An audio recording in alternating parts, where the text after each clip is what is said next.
Mortgage madness, can't you see? Living free and cheap for me. Interest climbing like a tree. Paying dues to destiny. Bright neon dreams in every room.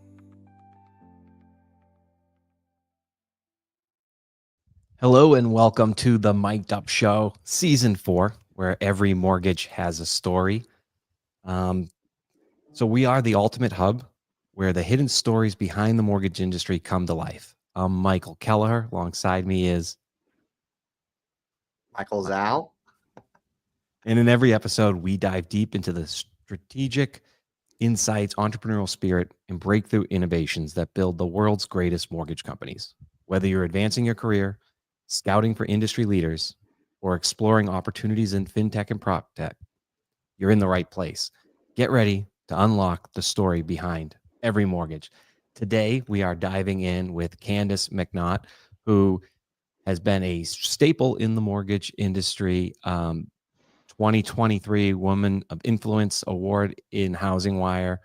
And those awards aren't easy. I think I've spent, to try and get the Tech Innovator, I think I've spent over $2,000 in submissions and I never won. So it's not like everybody just wins or paying gets you in.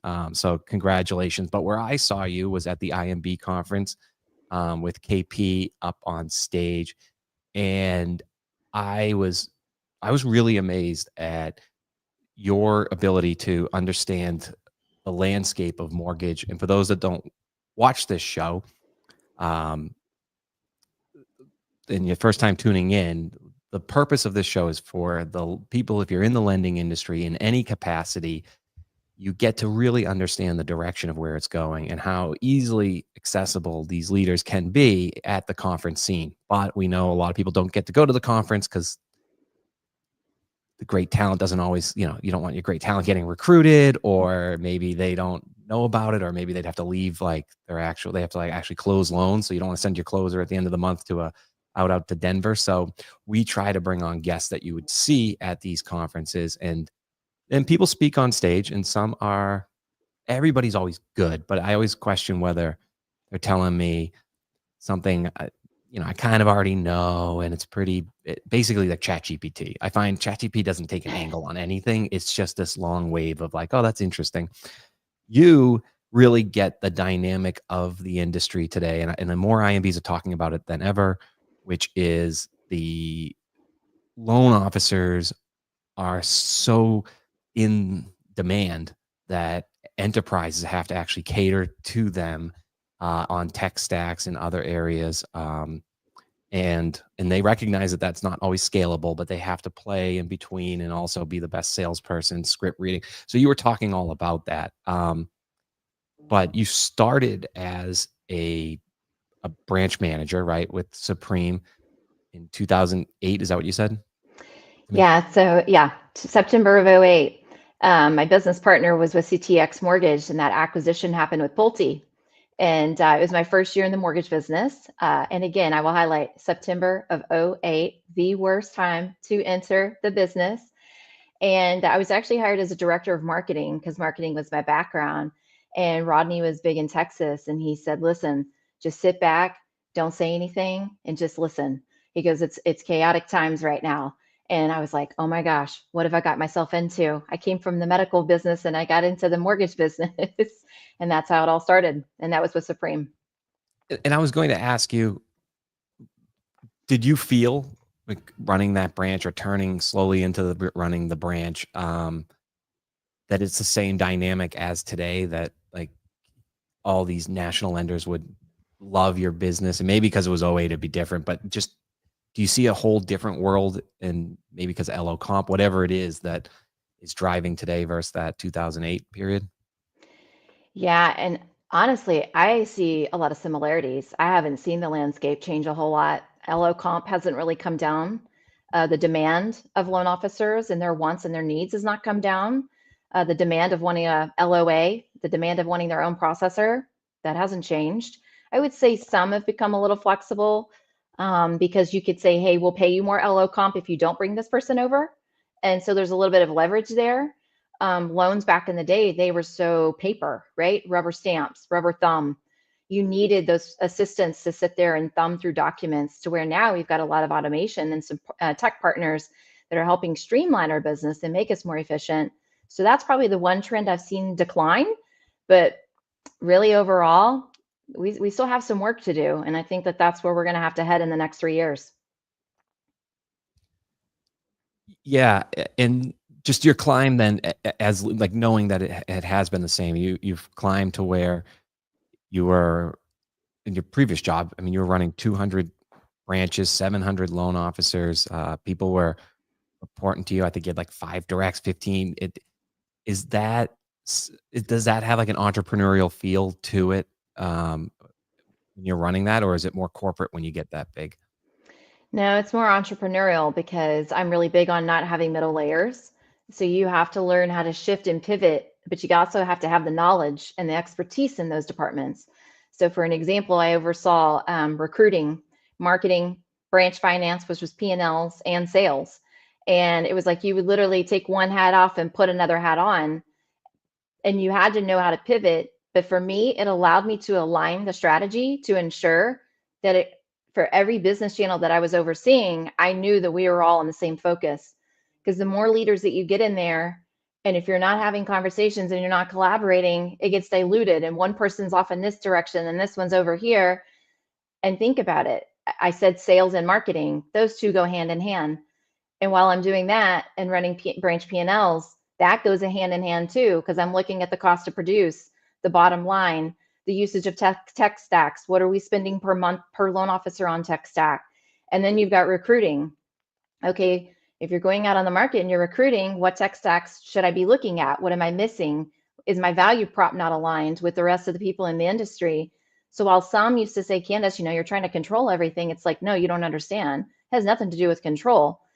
It has everything to do with being successful and making sure that you're moving in the right direction, because it can become so lost. And I can promise you that, for anyone that's out there listening, you're probably nodding your head if I had to guess, because if you're not overseeing those channels and you're responsible for working with leaders that are running those channels that are not aligned with you and are wanting to go out and do their own thing, you probably are feeling somewhat lost. You feel like you're not a part of the decision making.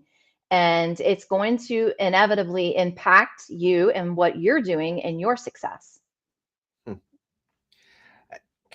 You were with Rodney. Rodney, as I recall, back in your in those days, he was like one of the top new construction originators back at the time, right? Yeah.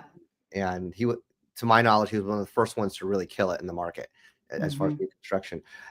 And since you were able to grow from being a marketing assistant into operations, how does that give you a little bit more insight when working not only with the transition recently of originators with Axia, and also when working with the P&Ls and the assistants? I mean, there some people like you want to keep on, some people like you don't have to, but for P&L purposes, you probably should. How does that translate for P&L when making transitions, either in recruiting and also for gross operations as you expand? I mean, we're in a interesting time in the market where there was a whole bunch of layoffs in the entire industry, but Planet Home has been able to make an expansion. So how does that translate in how you are willing to work with the individuals when they have assistants or processors or ops, and working with them in their personality traits? Yeah, so that's a really great question. I encourage a lot of people that if you're going to be in leadership, never stop learning. This was a hot topic yesterday at the Housing Economics Summit, and it was, just continue to learn all things, I think is what Jessica said specifically. And it's so true, because as a director of marketing, I was a marketing person. People think that marketing is like arts and crowns and crafts, and it doesn't really have a lot of substance to it. And it's also the first area that a lot of companies make cuts, when you go through reduction in forces, is marketing. But the one thing I can tell you is you can put me in front of a $10 million a year loan officer, or you can put me in front of a $300 million a year loan officer, and I can have a sophisticated conversation with you about how we're going to get you to grow and how we're going to take you from 10 million to 30 million a year. And we're going to build a plan, because it's all about building journey maps and campaigns and utilizing your database and understanding products that are specific to your states. And, hey, I understand the business. I also used to process loans because during COVID, we were taking so many leads. I didn't have enough employees. And 700 leads a month, I just said, hey, I'll learn how to process loans. And so I did. But you know what? It really taught me a lot about, LOAs and processors. Those are some of your best advocates. They can help you sell the loan. We really need loan officers out on the front line doing their job. And the more volume that you can get, the more assistance that you can get on the inside. I love that model all day long. We're not great at all things. I don't expect loan officers to be detail oriented and eccentric to put a loan inside of Encompass, hit all the hard stops, sit there and wait, watch it spin, go back in, go back out.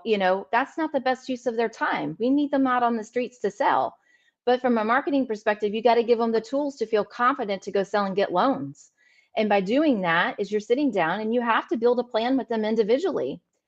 And, I love acquisitions because sometimes you've got those lower leaning loan officers that have been really affected by this industry, by this market. And in my opinion, it has nothing to do with how good they are in sales. Sometimes it's geographically of where they're located. You go up to Minnesota, they got 5 months to operate. That's it. Like the lights come on, you better go find loans before the next freeze comes. That is nothing against them. So I love treating loan officers with respect on so many levels of, hey, it's okay. We're going to get you where you want to be. Let's have a conversation. Or where do you want to go? Where do you want to be? Some don't have an appetite to be the biggest. They don't want to be number one.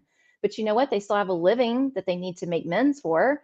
And I think that that's an opportunity of where the retention is so high, because if you pour into those individuals specifically one-on-one and don't treat them as a group or as a whole, you can really make an impact as a leader. That's what stood out to me on stage, where you talked about how different levels of loan officers, or you can same store sales, right? Like you can lift up those people doing 2 loans to 3 and your talent to be able to do that. And one of the biggest stoppers in sales, I find, someone who sells, is inertia. So you want to keep things moving. And sometimes you need that fresh motivation. I asked about entrepreneurs, and most loan officers really are entrepreneurs. And unfortunately, as a loan officer, there's no actual residual, income. When you close a loan, you get paid and then you have to go get another one. So your residual is really your process, or what you were describing. Are you mapped out on exactly what you're going to do for the next 3, 6? Can you repeat, and the numbers will work? So I think having access to you to motivate, bring that inertia, excite people, and then have plans is something special. How are you going to scale that? Because Planet Home grows in everything it does. Jim Bop's done it with, you can't get a 203K without going through your correspondent channel.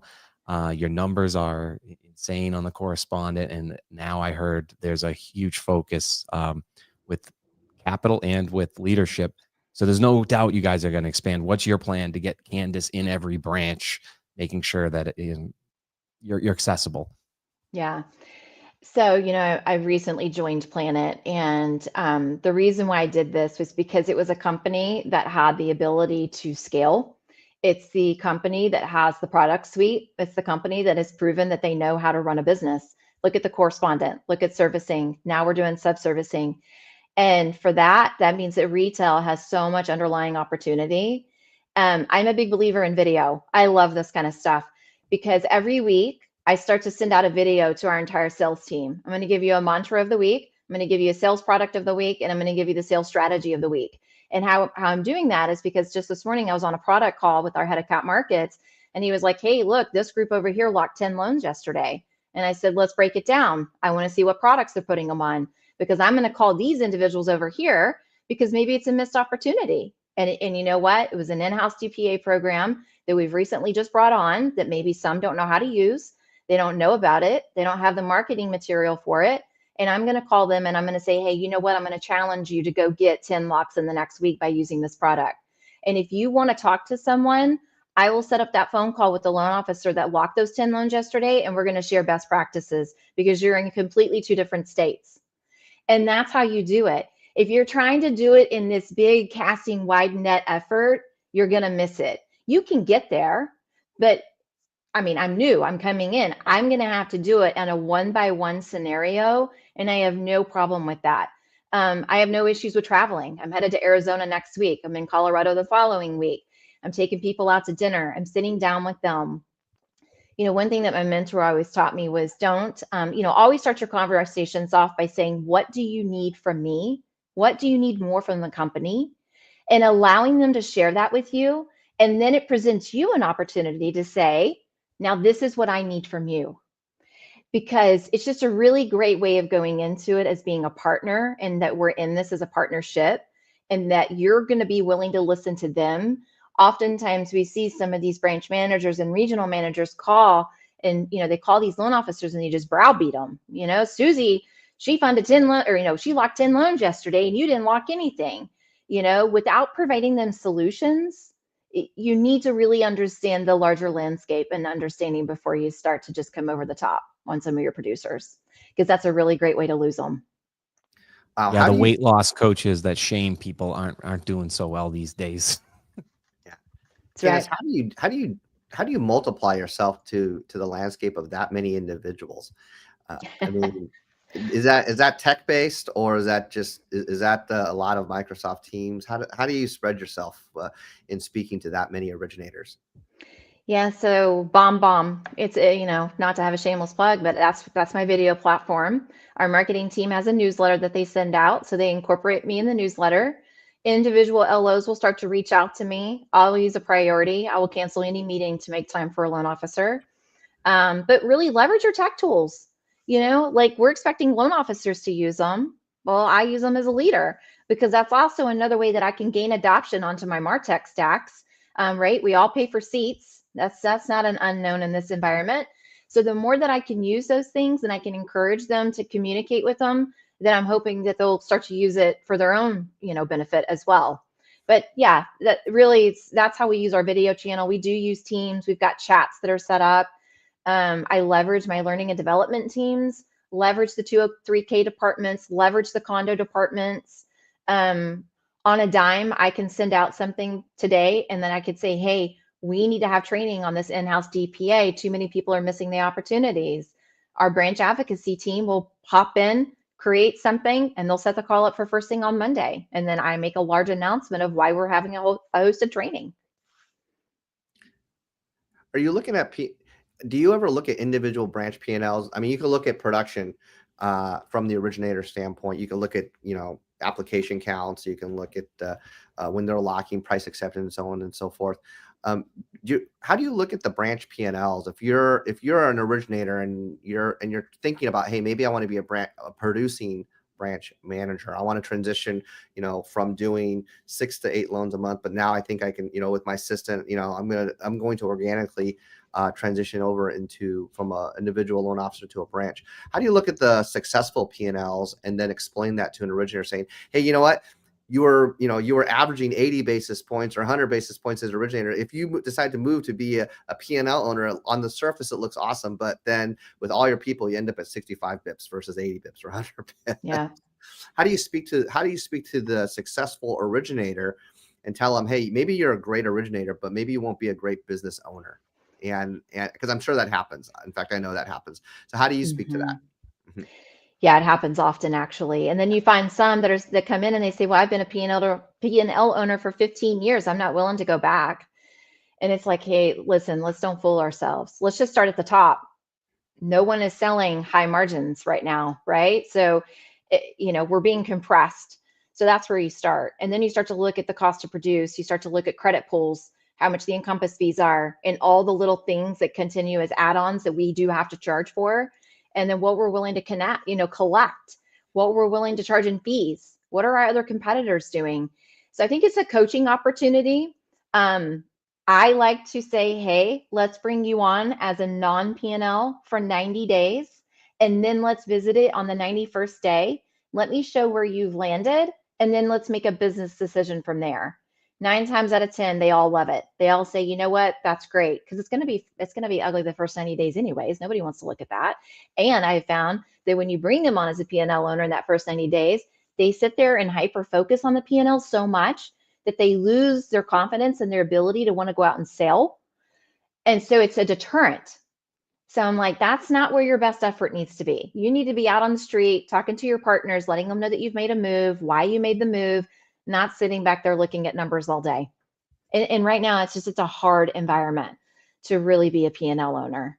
But, you give them accuracy, you give them numbers. I love data. I use Power BI to have reports.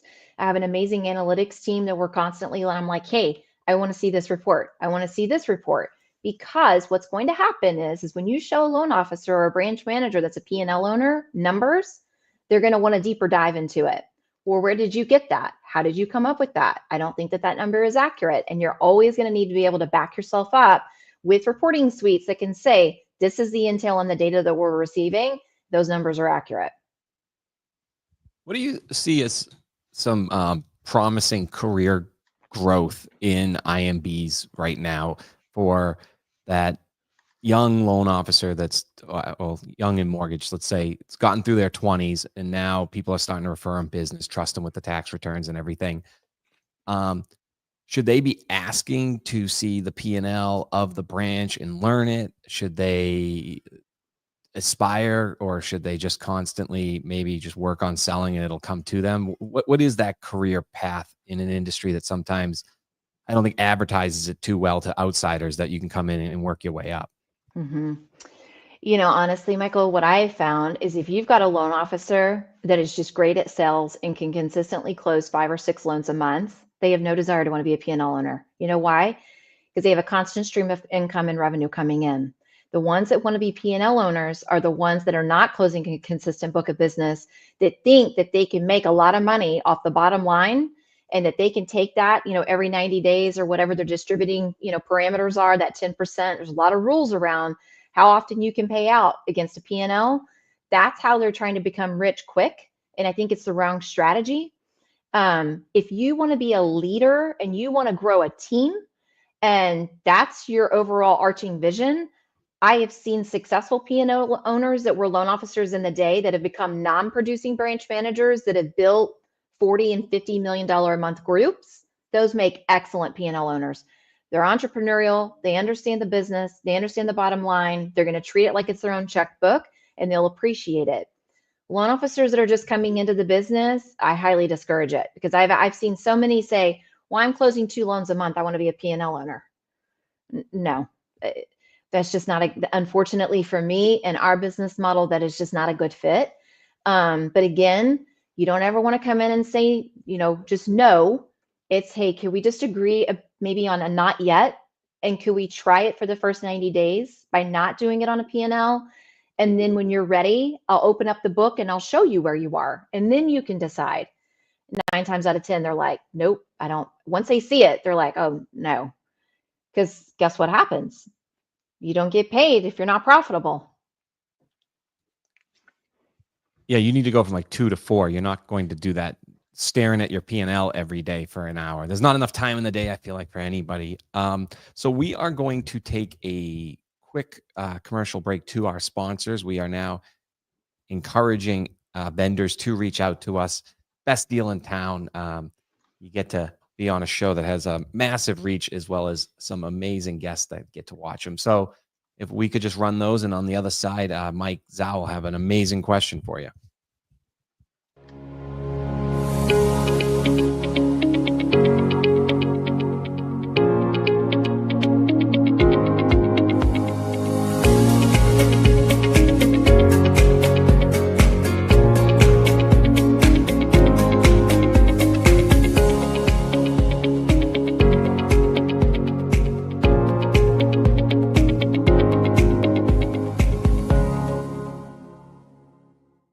It's time to use AI to revolutionize the way you do marketing in 2025.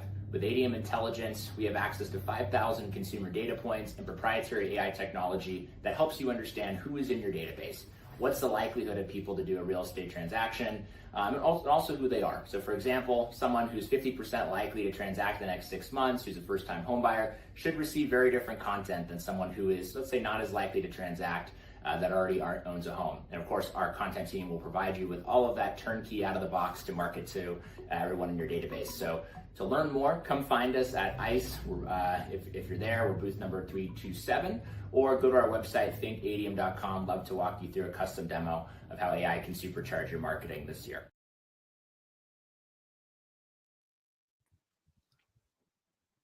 We thank our sponsors. That was a cool background he had there with the mountains. You did. Yeah. Candice, with your experience back working not only throughout the last 10 years or 15 years, but I always like to go back to CTX, because CTX isn't around anymore, but they had some huge originators. What were some coaching lessons that you learned along the way, from either from the beginning or throughout your process? What are some of the coaching lessons that you think you've gleaned that everybody should know in this industry, that maybe it's not a secret to you, but maybe it's a secret to somebody else, only because you don't know until you know. Mm-hmm. Right. So what are some of the coaching lessons that you think you may have gleaned along the way in your career as a P&L owner, or as in marketing, or just in general, that caused you to think, yes, I need to be coached on this, and this, yes, I need to grow in this? Yeah, so I'm just going to be real with you, Michael. There was a little school of hard knocks there for about the first 8 years, because when you get into the business and you're young at the age, I was young, people just kind of look at you like, and it's hard. It's really hard. And, there was a lot of times that I had some setbacks, and I was like, I want to be bigger than I am. I want to do more than I am. And oftentimes I would just get told, you need to get more time under your belt. You need to sit in on more projects. You need to better understand this. Oh, you're just director of marketing. You're not a VP of marketing. Oh, you just ran a branch. You've never worked in the corporate environment. I mean, that's just true statistics. And so I was like, okay, well, number one, I love to read. There are so many books I could give you that I just found to be very helpful for me. Boundaries is one of them. Shoe Dog is another one.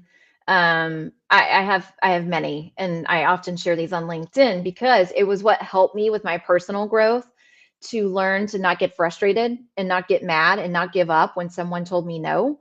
I'm very passionate at the heart. And so when someone tells me no, I take that as that's not a not yet. And that's really what it means. Don't ever take no for no. Take it as a not yet. You're in charge of your own destiny, and you have the power to turn it into a no. And I never settled for it. And I was presented opportunity because I tried to be an expert into things that I set in on, meetings. I got the opportunity to come into the corporate office. If there were projects and stuff that were going on, I would just say, hey, do you mind if I just sit in? I don't have any opinions to share. I don't want to opine. I just want to be a fly on the wall so I can learn what you're talking about.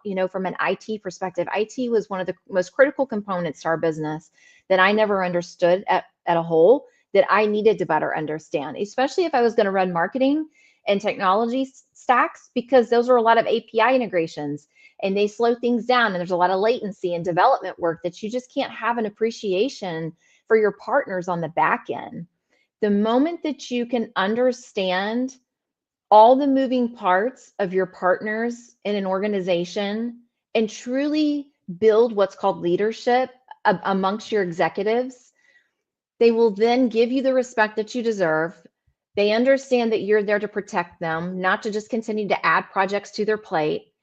And then as you start to evolve and you start to do these conferences, and then you start networking, and then you really can sit down and have a conversation with anyone at a table with confidence based on all the things that you've learned. It just then starts to create, then you kind of become this expert, overall. Again, doesn't mean that you're going to know everything, but if you can have a conversation at about 40 to 50%, and also then take that conversation and learn more. I was sitting next to Justin yesterday, and he is the general manager for Blend, and I'm a partner of his. And I learned something from our lunch yesterday, and it was a new product that they had just rolled out. And he was like, hey, this could be great for your servicing department. Well, I don't run servicing. I'm on the retail side. But guess what? I want to take that opportunity and help us monetize it across all channels in our business. I'll go get the appropriate people in servicing, but that's how you make your company better, is by sharing ideas. So continuing to learn, never stop learning, include yourself in conversations, regardless if it's relevant to you or not. Just ask to be a part of the audience, not to be, a participator. Don't be a disruptor. That's like one of my keywords for this year, because you can disrupt this business so fast, because there's so many channels that are operating at full capacity and they're tired, and we're still operating on a very slim crew, that if you bring so many ideas to the table without vetting it before you bring it, you then can become a disruptor, and it will kind of create you some hardships along the way. So that would be my key takeaway. It made me think too, and I can relate. When I was a loan officer, I always said, like, getting tax returns from the local orthodontist that did my teeth when I was 14 was just like impossible. Like, for him to trust me and hand me like how much he makes on that same orthodontist. And then I joined Rotary, which is ironic because it's the one place you're not allowed to say what you do for business. You're not supposed to network. But by showing up for 3 years straight, one year I made $100,000 just on all the people just started trusting, referring. No longer was that barrier of being young. So it's hard, but it's worth it when you can get in there. You do have to build your business. Advice for a loan officer would be, so on what you said, the reps at these vendors will take your call. So if you can reach out to them and try and understand the product more, not their head of, like, the person you sat next to, but just that customer service, they're dying to talk to loan officers because adoption is so low when it gets there. And it allows a loan officer to, I find the ones that grow the fastest know the tech and can sell. So that was a takeaway. What were some of your takeaways from I don't want to put you on the spot, but that real estate panel at the Housing Wire, I thought was so cool. You can comment on what I said, or you can have another takeaway, but they said a lot of the first time home buyers are now people that are inheriting money. So they're not like your 30-year-old. That's why they're doing it. They're old. They're over 40, but they got this new insert and they don't know how to spend that money.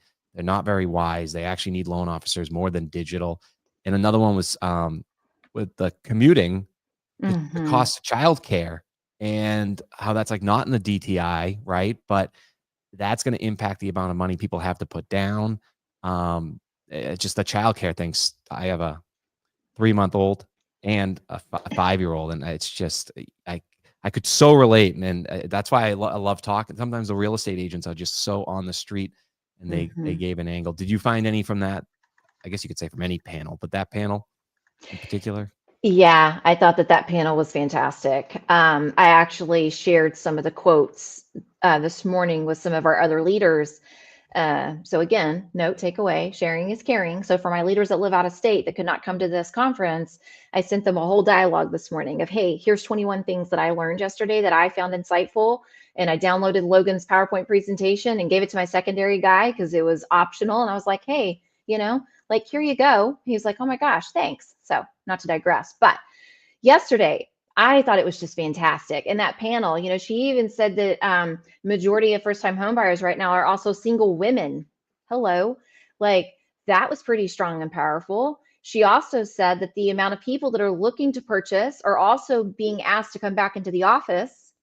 And so what they're doing is they're starting to look at homes around their area so they can take public transportation. So they don't have tolls. They don't have to purchase a car. They don't have the additional expenses. And I thought that was really interesting.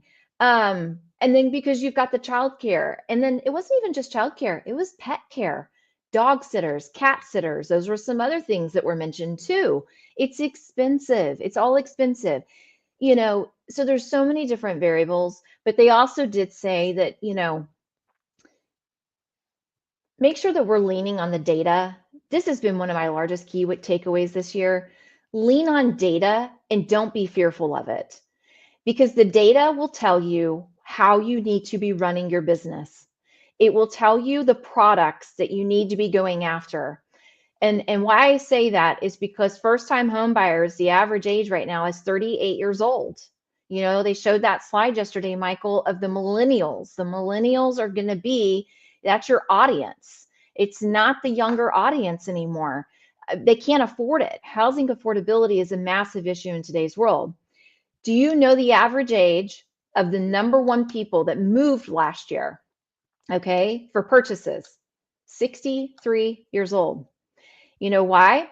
Because they're the baby boomers. They've got equity. They're looking to downsize, or as I call right size. They don't want the pool. They don't want the landscaping anymore. Okay, well, if you're a company out here only focused on first-time home buyer products, you missed the suite. Why do you think reverse mortgages came out of the woodworks last year? Because that was the audience. And you started to see a lot of companies adopt reverse, and everybody was like, what is going on? That's why. So if you read the data and you listen to these panels, and like you said, these realtor groups, Bright, she was the chief economist for Bright MLS, they've got their ear on the ground. So lean on your partners. Again, pick up the phone and call your agents and go, what are you seeing? What are you hearing? This is what I'm seeing and hearing. Do you think that this product would be good for you? Yeah, it's going to be good for you. Or no, it's not. That's not what I'm seeing. This is what I'm seeing. And that's really how we need to be doing our book of business. That's why I kind of said in my repost this morning, make sure your strategies are all aligned, but don't go too far off the track, because the narrow, it's still pretty narrow for us right now. And you really got to pay attention to what other people are doing and what they're saying. The other big key takeaway I heard yesterday too was that 70 to 80% of sellers are home buyers. They're looking to repurchase homes. That's a really big positive number that we should be excited about for 2025. Yeah, and two more stats. I won't have a question, Mike. You can ask the question after. But Yes. one was the woman from Bright recommended, when you're looking at this data, the national listings, active listings is what you should look at. But you really need to look down, what Candice said, at the zip code level, she said, and then at property type. So condos, for example, sellers are willing to negotiate. Single family, they're not. So that's going to be an entry point of affordability. And exactly what you said, but just some stats. They said 55% of home buyers back, before COVID, proximity to the work was important to them. That number last year was 33%, how close it is to work. They are expecting that to get back up to 55%. So a 20% jump. So that's a place where you can start to look to use that again to help guide homeowners that are looking. It's going to be, okay, let's find a place near where you work. Just being aware of that provides value to your referral partners. And having the stats or data allows you to just have such an advantage, right? Like if they can't afford anywhere near where they work, that might not be the best use of your time. You might want to refer it to another loan officer, but the stats are starting to come out. And if you can get ahead of them, that's where the money is. But I just wanted to let you go there, Mike. I didn't want to jump in. No, that's fine. How do you integrate? I mean, that's a lot to unpack, but so how do you integrate that to an originator that a lot of originators are legends in their own mind. Even if they are doing 10 to 20 loans a month, it's like, oh yeah, I already knew this. How do you integrate this information from the higher level? This is a lot of the people that were there were executives. So how do you integrate that information to the Main Street level, to the originator, so that they can actually implement, whether to millennials or to baby boomers or Gen Xers? How does that integrated at the street level for you as an executive? Yeah. So, again, I think some things that have been lost in the mortgage business as leaders is they all think that they can just kind of sit back and let loan officers go out and kind of run rogue and do their thing. Well, that's why we have such high turnover and retention in this business, in this industry, because, oftentimes they feel forgotten. They feel like my company's out recruiting, but yet no one's called me and asked me, hey, Candice, why did you only close 2 loans this month? What can we do to help you? So for me, I'm taking just kind of the alternative approach. And that is, it's my job to find and be the expert as a leader in the business, to take the intel that I learned yesterday, share that with my head of cap markets, share that with my other regional leaders, and then go, hey, products team, what products do we have in the queue? Oh, we have these 10 products. Nope, we're going to reevaluate. We're going to move this one. Number 3 is not going to be number 8, and number 8 is not going to become number 2, because that's a part of the strategy. And then you go, because this is what I heard yesterday. And oh, hey, by the way, we need to find a product that does X, Y, and Z. And then I also need it in this state. And then you start to just go back into it. And then once you have it, then you call your loan officers or your branch managers or your regionals, your teams, and you say, hey, guess what? 6 weeks ago, we heard about this, and this was a statistic. And what we did is we went hard to work for you, and we developed this product, and we called Virginia, and we got Virginia housing, and we're going to help you go out, and we're going to help you sell it. Let's help you host an event. Let's get all your realtors. We'll fly out there. We'll sell it. We'll talk about why we delivered the product, and you can just be there to make the introductions. What do you think that loan officer is going to say? Holy cow, are you kidding me? That's fantastic. Do you think that loan officer is going to ever leave Planet? No, they're not. So that's the value that you have to be providing. We have to be the experts internally in making sure. And guess what? We want to do that. That's our job. That's what I get paid to do as a leader, is be there to support the sales teams. And we should take pride in it. Like, you can just tell, like, I'm going on 17 years of being in this business, and I've been at the executive level for about 3 years now. And I'm really grateful to be where I'm at and have a seat of where I am. It makes me very proud.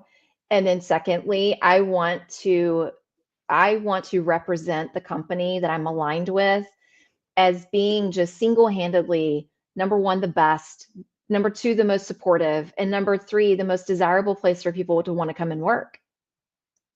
Yeah, because you can't see the picture if you're in the frame. So if you have somebody that can have this omni-channel approach, or corporate brings in the extra muscle, but they bring it in a way, because there is sometimes this underlining resentment by salespeople to have managers that don't participate or haven't sold before, or, that are.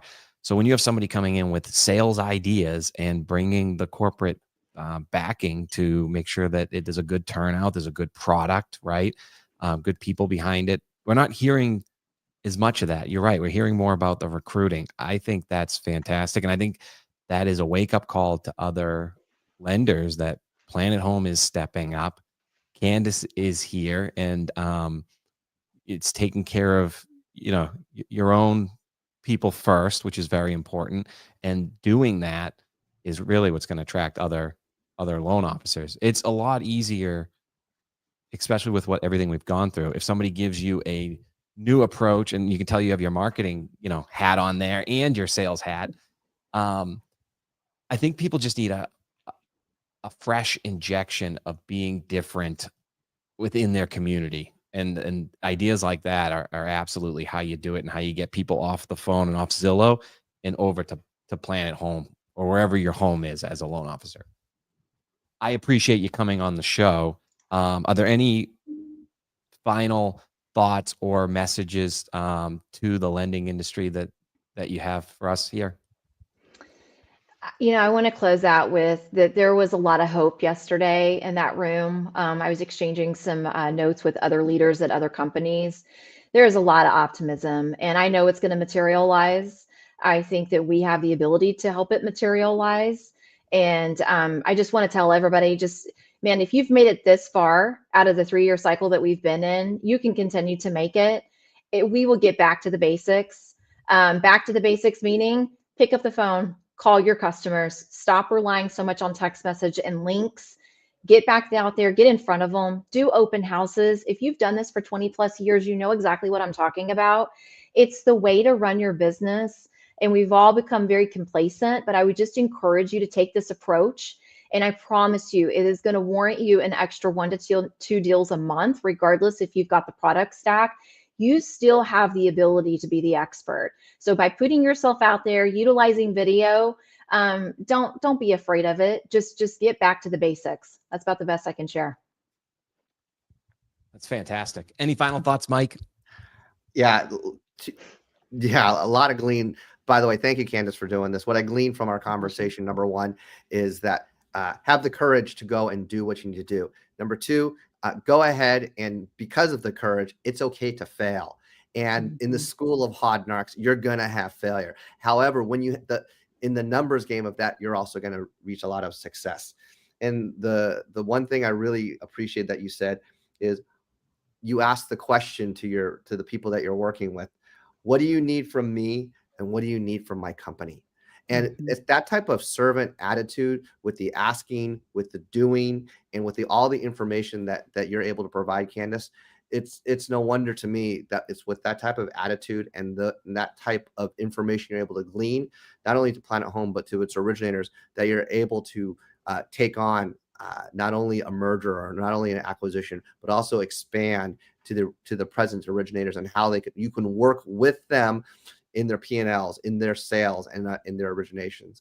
So thank you for giving us all these nuggets of wisdom so that we're able to glean this not only for the management of the owners, but also for the originators and on Main Street as well.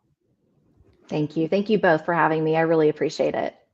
Thank you. And thank you, everybody, for joining us on this journey into the heart of mortgage innovation. Remember, every mortgage has a story, and we're here to help you write yours. If you enjoyed today's insights, share it with your social network, connect with us on social media.